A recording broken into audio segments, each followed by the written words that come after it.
আমরা আছি কক্সবাজার বৌদ্ধ মন্দির।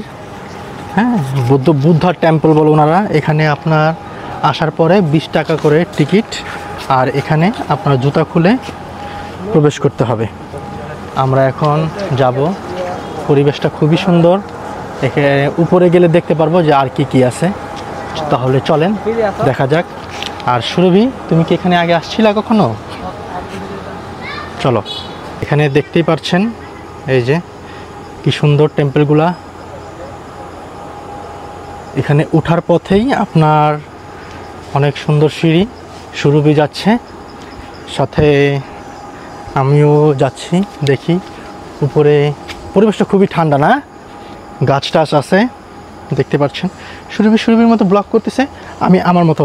আমরা দুইজনই এই ব্লগের মধ্যে থাকবো। এই দেখেন অনেক সুন্দর। ভাই দেখেন কত বড় এখানে মন্দিরটা। এখান থেকে কত বড় ওই যে একটা মন্দির শুয়ে আছে। আমরা ওইখানে যাই, এটা আমরা সবসময় ভিডিওতে দেখেছি, বাট বাস্তবে আমরা আজকে দেখতে চলে আসলাম। সুরভি দেখছো কত বড় টেম্পল, বৌদ্ধ মন্দির। দেখেন এটা কত বড়। আপনারা, আমি যদি এখানে দাঁড়াই তাহলে আপনারা বুঝবেন এটা কত বড়। আমরা এখন এটার ভিতরে যাব, ওই দিক দিয়ে ভিতরে যাওয়া যায়। এই যে দেখেন সুরভি ওইখানে গেল, কত বড়। সুরভি, আমি তোমাকে ভালোবাসা অনুযায়ী এরকম তোমাকে একটা স্ট্যাচু বানায় রেখে দিব, কি বলো? ভালোবাসার প্রতীক হিসেবে। দেখেন কত বড়। সত্যি বানাবা? হ্যাঁ, তাজমহলের মতো অনেক বড়। ও মাই গড, সুরভি এখানে গেছে, আপনারা আন্দাজ করতে পারবেন অনেক বড়। এখানে অনেক। আচ্ছা, আমরা কিন্তু ফুল ছিঁড়ি নাই। সুরভি এখানে ছেঁড়া ফুলটা নিবে, উঠাচ্ছে। নাইস। তুমি তোমার কানে দাও।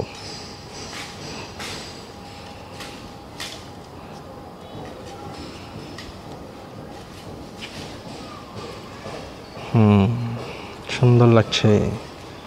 তোমার ছোট্ট, তোমার কেমন লাগলো এখানে বৌদ্ধ মন্দিরে এসে? গ্রেট। আসা উচিত না? আর যারা বৌদ্ধ ধর্মীয় আছেন তারা তো মাস্ট কক্সবাজার আসলে অবশ্যই এটা দেখতে পারেন আপনার। আর পরিবেশটা খুব ঠান্ডা, এখানে অনেক গাছ আছে। হ্যাঁ, মানুষ মনে করে আমরা ঘুরি না টুরি না, কিন্তু আমরা ঘুরি। সমস্যা কি? ধর্ম, সব ধর্মকে, আমাদের ইসলাম ধর্মে আছে সব ধর্মকে রেসপেক্ট করতে হবে। তো আমরা এখানে আসছি, আর এটা পর্যটন এরিয়া। এগুলো আমরা তো এখানে কোনো এমনি করতে আসি নাই, শো করতে আসছি আপনাদেরকে যে এখানে এইটা আছে। বাট আমরা ওই যে এখানে মানত বা এইটা সেইটা বলে যে ওইগুলো আমরা করতে আসিনি। এখান থেকে নামলে এমন একটা ফিল আসবে যে দেখেন দুই পাশে আমাদের জন্য মানুষ দাঁড়িয়ে আছে। হ্যাঁ, আমাদেরকে ওয়েলকাম করতেছে। ওরা আমাদের সেনাপতি, আমরা রাজা রাজা ফিল হচ্ছে। আর দেখেন কি সুন্দর কারুকাজ, অনেক সুন্দর। শুধু জানটা এর মধ্যে নাই, বাট এছাড়া সবই আছে, না? দেখুন এই জায়গাটা কত সুন্দর। আমরা এখন আছি কক্সবাজারের রাবার বাগান। সুরভি সুন্দর।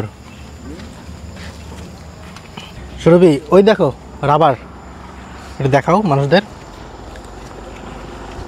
এই যে এখানে দেখেন কিভাবে রাবার উত্তোলন করে। এগুলো দিয়ে টাকার মধ্যে যে রাবার আছে, এই মানে এই এগুলা দিয়েই টাকার যে টাকা বাদে না রাবার, ওইটা বানানো হয়। আর বিভিন্ন ধরনের রাবার, যত রাবার আছে সব এই যে এইগুলা থেকে।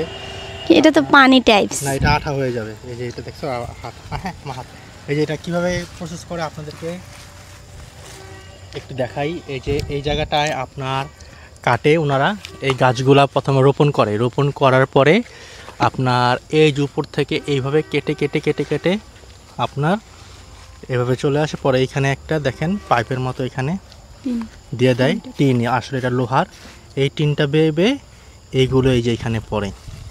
এইগুলো আপনার একদিন পর সকালে পরে এইগুলা পুরো রাবার হয়ে যায়, শক্ত হয়ে যায় এই কষটা।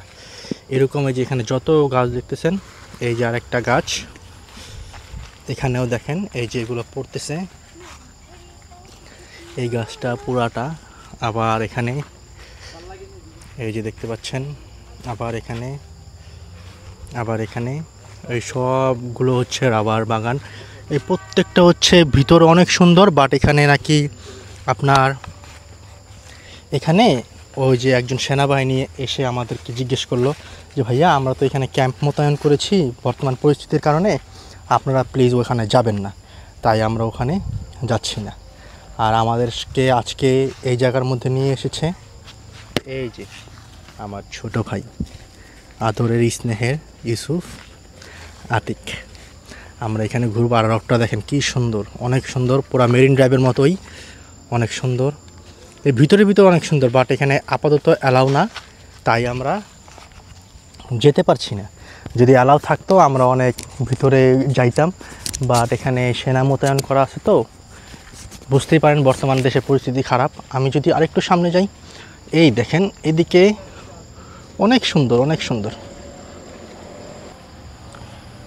এই যে আমি যে একটু আগে এখান থেকে হাত লাগাইছিলাম, দেখেন এখন এটা রাবার হয়ে গেছে। এই যে সুরভি, তুমি কি করছো? এখান থেকে কতগুলো কষ নিয়ে নাও, তুমি রাবার নিয়ে নাও, তাহলে তুমি বাসায় যা চুল বাঁধার রাবার বানাতে পারবা। নিবা না? সুরভি এখানে ছবি তুলছে। এই যে দেখতেই পাচ্ছেন এখান থেকে এভাবে ভিতরে এগুলো রাবারটা জমে গেছে, ট্রাই করা হচ্ছে। এই যে এভাবে ভিতরে জমে, হ্যাঁ কিছু না করেন।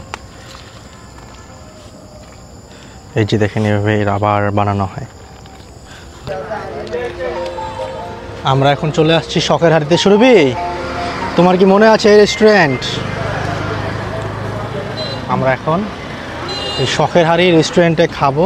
এর আগেও আমরা এখানে খাইছিলাম। এখানে সব আপনার দেশি পাওয়া যায়, দেশি হাঁস, দেশি মুরগি, একেবারে আপনার বনমোরগ যেগুলোকে বলে সেগুলো পাওয়া যায়। এটা কি মাছ? কি মাছ? এটা গুজ্জা মাছ। গজ্জা মাছ। এটা এটা সবজি। সবজি। আর এটা খুলেন তো, এটা কি আছে? এটা দেশি মোরগ। দেশি মোরগ? দেশি মোরগ না, আচ্ছা সরো সাইড দাও না আমাকে। এটা কি? এটা হাঁস। হাঁস, দেশি হাঁস। দেশি হাঁস। এটা গরুর মাংস। এটা গরুর মাংস, লাল লাল বোনা না? এটা পাহাড়ি মুরগি। এটা পাহাড়ি মুরগি। এটা জঙ্গল থেকে এটা। আচ্ছা। এটা আলু ভর্তা।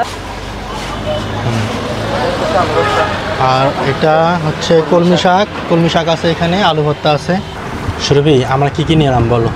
আমরা নিয়েছি হচ্ছে, এটা হচ্ছে হাঁসের মাংস, আর এখানে আছে দেশি মোরগ আর গরুর মাংস, আর এইটা হচ্ছে বনমোরগ আর মুরগি, ডাল, আলু ভর্তা আর শাক ভাজি, ভাত আর স্যালাড। আমরা বেশি ভিডিও করব না, আমরা খাওয়ার পরে বলবো কোনটা কেমন ছিল, তাই তো? কেমন ছিল খাবার বলো? খাবার ভালোই ছিল। আপনারা হচ্ছে খেতে পারেন বনমোরগ মুরগি, তারপর হচ্ছে আপনার হাঁসের মাংসটাও ওদের খুব মজা হয়। এরপর হচ্ছে এই তো আমরা তো বনমোরগ হাঁস নিয়েছিলাম, আর গরুটাও ভালো লাগছে, খারাপ না। গরুটাও ভালো, আর দেশি মুরগি ওইটাও মজা। ওদের খাবারগুলো মজাই, সবগুলো খাবার আমরা এর আগেও খাইছি, মজা বিদা আবার এসেছি খাওয়ার জন্য। আর আজকে একটু খাবার মানে ভাত কম খাইতে পারছি, ভাতটা একটু মানে মানে মানে আমরা 6টা বাজে ভাত খাইছি, লাঞ্চ করছি আমরা 6টায় সন্ধ্যা। তো ভাতটা খুব ঠান্ডা হয়ে গেছিলো, যদি গরম ভাত পাইতাম আর একটু ভালো হইতো। এটাই, তাদের এই দিকে একটু নজর রাখা উচিত আর কি। বলো কি? এই বলো, ওগুলো লোকেশনটা বলে দাও কোন জায়গায়। এটা হচ্ছে রামু, একেবারে মেইন রাস্তার সাথে চা বাগান।